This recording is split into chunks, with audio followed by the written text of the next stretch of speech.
क्या हमारा भाग्य पहले से ही लिखा हुआ है? हमारे भाग्य में जो कुछ भी होता है वो पहले से ही तय होता है। दोस्तों, गरुड़ पुराण में बताया गया है कि मनुष्य के भाग्य में जन्म से लेकर मृत्यु तक जो कुछ भी होता है वो पहले से ही तय होता है। दोस्तों, मृत्यु और जन्म ही एकमात्र ऐसा सत्य है जिसे कोई नहीं टाल सकता।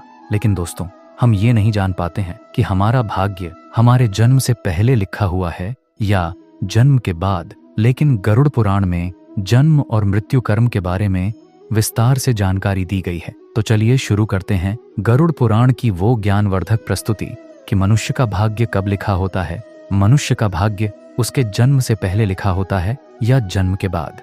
नमस्कार दोस्तों, आपका हमारे चैनल कर्मफल में स्वागत है। इससे पहले कि आप गरुड़ पुराण की इस ज्ञानवर्धक प्रस्तुति में खो जाएं, हम आपको बता दें कि इस वीडियो को आधे मन से देखने की गलती न करें, क्योंकि ये गरुड़ पुराण की ज्ञानवर्धक प्रस्तुति है जो आपके जीवन से जुड़ी हुई है।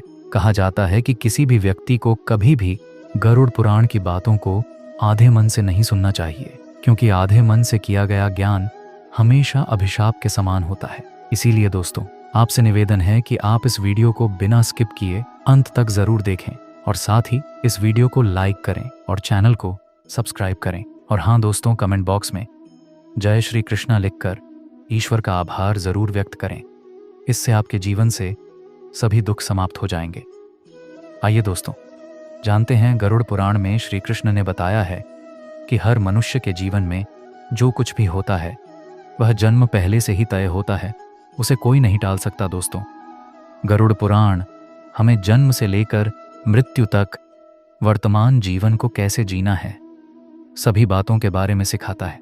आइए मित्रों, आज हम एक कथा के माध्यम से जानेंगे कि हमारा भाग्य जन्म से पहले लिखा होता है या जन्म के बाद, जो कि गरुड़ पुराण स्कंद पुराण में बताया गया है। प्राचीन काल की बात है, द्वारका नगरी में एक महान संत निवास करते थे। वे श्री कृष्ण के अनन्य भक्त थे और भक्ति, योग तथा ज्ञान के मार्ग पर चलते थे। संत का नाम महर्षि वशिष्ठानंद था। वे हर दिन श्री कृष्ण की पूजा करते और भगवान के उपदेशों का अनुसरण करते थे। एक दिन उनके पास एक युवक आया जिसका नाम आर्यन था। वह अत्यंत दुखी था और जीवन के संघर्षों से हताश हो चुका था। उसने महर्षि से प्रश्न किया, क्या मनुष्य का भाग्य पहले से ही लिखा जाता है? यदि हाँ, तो क्या हम अपने भाग्य को बदल सकते हैं? महर्षि वशिष्ठानंद मुस्कुराए और बोले, इसका उत्तर श्री कृष्ण के जीवन और उपदेशों में छिपा है।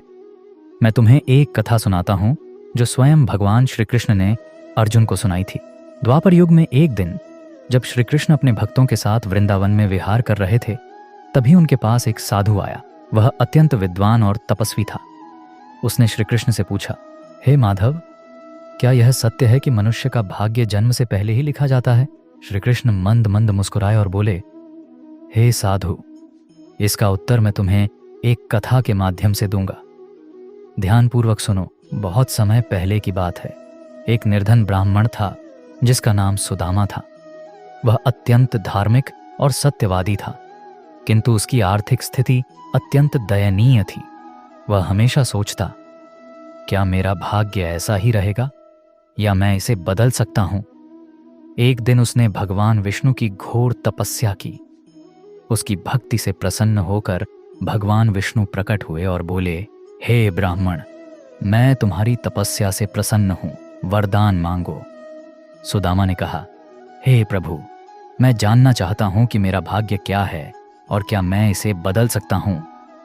भगवान विष्णु मुस्कुराए और बोले, सुनो सुदामा, ब्रह्मा ने तुम्हारे भाग्य में निर्धनता लिखी है, परंतु यदि तुम कर्म और भक्ति के मार्ग पर चलते रहो तो तुम्हारे भाग्य में परिवर्तन संभव है। सुदामा को यह सुनकर बहुत आश्चर्य हुआ कि भाग्य बदला जा सकता है। उसने पूरी निष्ठा से अपनी भक्ति जारी रखी।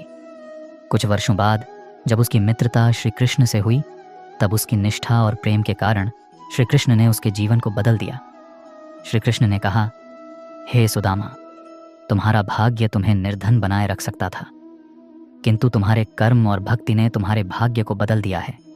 इसलिए याद रखो, भाग्य केवल एक आधारशिला है, किंतु कर्म वह शक्ति है जो तुम्हारे भविष्य को नया रूप दे सकती है। इतना कहकर श्री कृष्ण साधु की ओर देखकर बोले, हे साधु, यह सत्य है कि मनुष्य का भाग्य जन्म से पहले लिखा जाता है, किंतु वह पत्थर पर लिखी इबारत नहीं, बल्कि पानी पर लिखी लकीर के समान है। यदि मनुष्य अपने कर्म, भक्ति और श्रद्धा से प्रयत्न करे तो वह अपने भाग्य को बदल सकता है। साधु ने श्री कृष्ण के चरणों में गिरकर कहा, हे प्रभु, मैं अब समझ गया कि भाग्य और कर्म दोनों का संतुलन ही जीवन का वास्तविक सार है। महर्षि वशिष्ठानंद ने आर्यन से कहा, बेटा, इस कथा से हमें यह सीख मिलती है कि भाग्य पूर्व निर्धारित हो सकता है, लेकिन कर्म के द्वारा उसे बदला जा सकता है। यदि हम अच्छे कर्म करें, सच्ची भक्ति करें और कभी हार न माने, तो हमारा जीवन सफलता और सुख से भर सकता है। आर्यन की आंखों में नई ऊर्जा और आशा थी। उसने प्रण किया कि वह अपने जीवन में कभी भाग्य के भरोसे नहीं बैठेगा, बल्कि सत्कर्मों द्वारा अपने भविष्य को स्वयं आकार देगा। भाग्य केवल प्रारंभिक दिशा देता है, किंतु कर्म जीवन का निर्माण करता है। सत्कर्म और भक्ति से मनुष्य अपने भाग्य को बदल सकता है। कठिनाइयां भाग्य का हिस्सा हो सकती हैं, लेकिन दृढ़ संकल्प उन्हें परास्त कर सकता है। श्री कृष्ण के उपदेश हमें यह सिखाते हैं कि जीवन केवल भाग्य के सहारे नहीं चलता, बल्कि कर्म के बल पर आगे बढ़ता है। इस प्रकार श्री कृष्ण के इस अद्भुत उपदेश ने न केवल आर्यन का जीवन बदल दिया, बल्कि उसे यह भी सिखाया कि यदि कोई सच्चे मन से परिश्रम और भक्ति करे तो वह अपने भाग्य का निर्माता स्वयं बन सकता है। दोस्तों, इस कथा के माध्यम से दी गई जानकारी आप सभी को पसंद आई होगी। वीडियो में दी गई जानकारी पसंद आई तो वीडियो को शेयर व लाइक करें। अगर अभी तक आपने हमारे चैनल को सब्सक्राइब नहीं किया है तो सब्सक्राइब ज़रूर कर लें, और वीडियो को अंत तक देखने के लिए आप सभी का बहुत बहुत धन्यवाद।